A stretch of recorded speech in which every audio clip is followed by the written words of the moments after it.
Hello, my people. I don't come again. Is your Ogbonge sister AB Media where they bring Ogbonge story. If you are not come out to come in, you're welcome. Just click the red button if you never subscribe to this channel.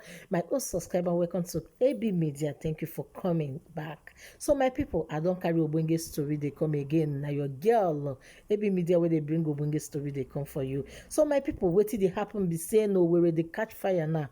Oh, where Nigeria? Owerri. The thing dey cause fire now. So my people, now I carry the story come and say make I tell my people, all the whole road, if you see the way all this our army and all this soldier and the AK, they na so they shoot up and down, they do many things for Naija now. Na so they shoot for Owerri. Everywhere they catch fire, no be small. See that Aba road wey be say they use go Aba road, wey they use go Aba, everywhere dry like say tomorrow no dey.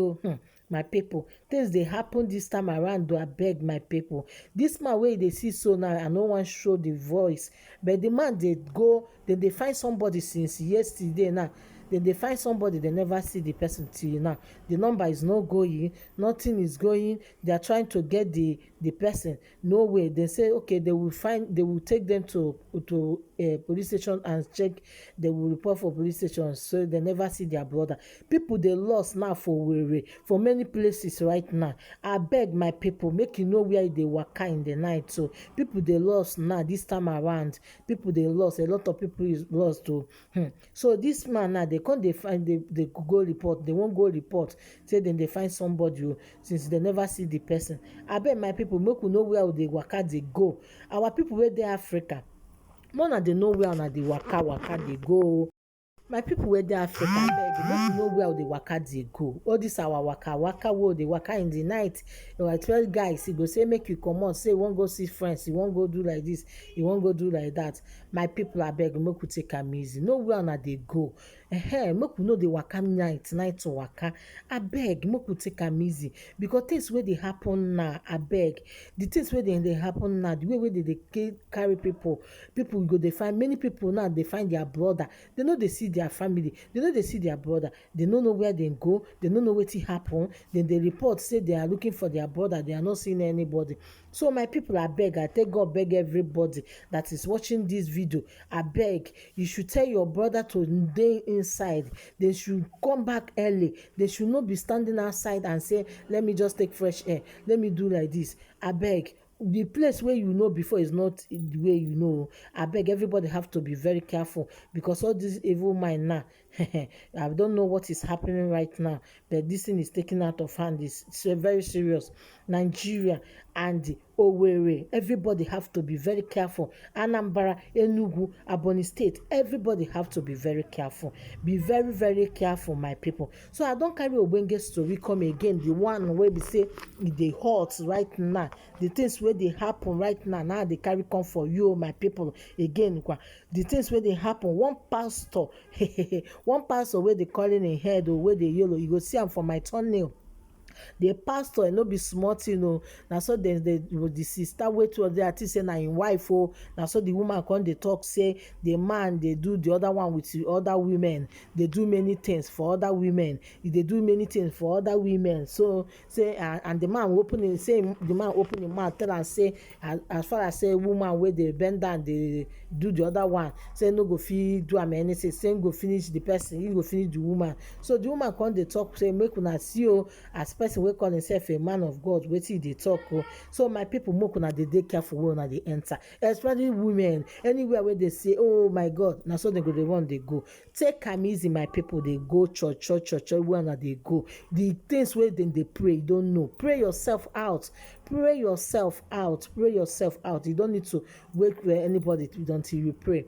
Pray yourself out. You can pray yourself. Even God, you have power more than those people that you call your pastors. You have power more than anything. All those your pastors where they pray for you, because you don't know the kind of God they are calling. They will be calling another God, and you think you're calling God, but they are calling another God. So I beg my people. Now I say make I bring this story. Make una they hear as they happen, as they read.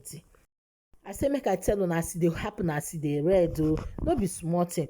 Dis motor wey una dey see, shebi una don see wetin dey happen. Things dey happen right now. As Owerri wey you know today dey catch fire. Owerri now, if you see what I hear in Owerri today, this morning, they just dey make ta ta ta ta ta everywhere, everybody. So everybody have to be very careful. Even a family member and send me, they tell me that I should be praying for them. Oh, I should be praying for them. Like I was like, what is happening there? He said, my sister is not easy. My sister is not easy. It's not easy. You'll not be small while. So everybody have to be prayerful right now.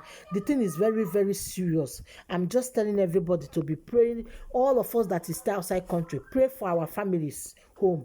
Pray for our families, our mothers, our fathers, our sisters. You understand? We need to be prayerful for them, my people. I beg, may God protect them and guide them. Because the way they're taking our people, taking our men, taking our women, taking our children, and we cannot see them again. I don't understand this kind of thing. I beg my people, I beg, make everybody take them easy. Now make me, I say, make I bring the story, come on, make it help me here, make it see what they happen. May not be saying that somebody own talker. But they about pastor, I don't tell una wetin dey happen for about pastor. Make una dey take am easy where una dey enter. Nowhere where God no dey. Just dey pray yourself out, especially women, because the pastor now na so dey talk say im dey finish all the whole nkolonkolo, all the whole better women. So my people, this person wey una dey see here, this oga, he same be spirit o. Na so im dey be spirit. Im dey go for their neighboring village. Na so im dey torment dem, same be spirit. If e reach in the night, na im dey come out. Im go come wear this spirit cloth. Im go come use am waka come. Na so im go dey, everybody go run. They go say na spirit. Im go collect their money, collect their bag, collect everything wey dem hold. Na so everybody come dey fear. So the thing, one day a guy come say, okay, let me see. As a spirit, he come carry sand, come pour am. As im same be spirit, im come carry sand pour am, e no miss. Na so the guy come take courage. Na so the guy come carry something like this, come open him ear like this. You understand me? Na so he come say na person wey dey know. Na dey contact. Na you be the spirit wey dey talk us say be spirit. So my people, abeg, wetin we go gain? Wetin we go gain for all this thing wey we dey do evil for our own brother? Dey do evil for our own sister. How can you be spirit? Okay, the spirit, they come tell us make e miss now. You no gree miss. You know, see they come open all the clothes. This clothes na they use in the night. And when you see this clothes, you go believe that it's the spirit. You will not know that it's human being. So it's that guy that even make people to know that this guy is not a spirit, na human being. As they come see him, but they don't see him now. He can't look like spirit now. You see him. So my people, let us be careful for the things we do. Don't use because you're desperate of money and you will go and do something that you regret later. You're desperate of money, you will go and do something that you will say, how did I do this? You'll be blaming yourself. How can you be tormenting your own fellow families, everybody, collecting money, say it be spirit? Only in the night, in they come out, you go change that cloth. You go, they come out in the night. And so you go collect people money.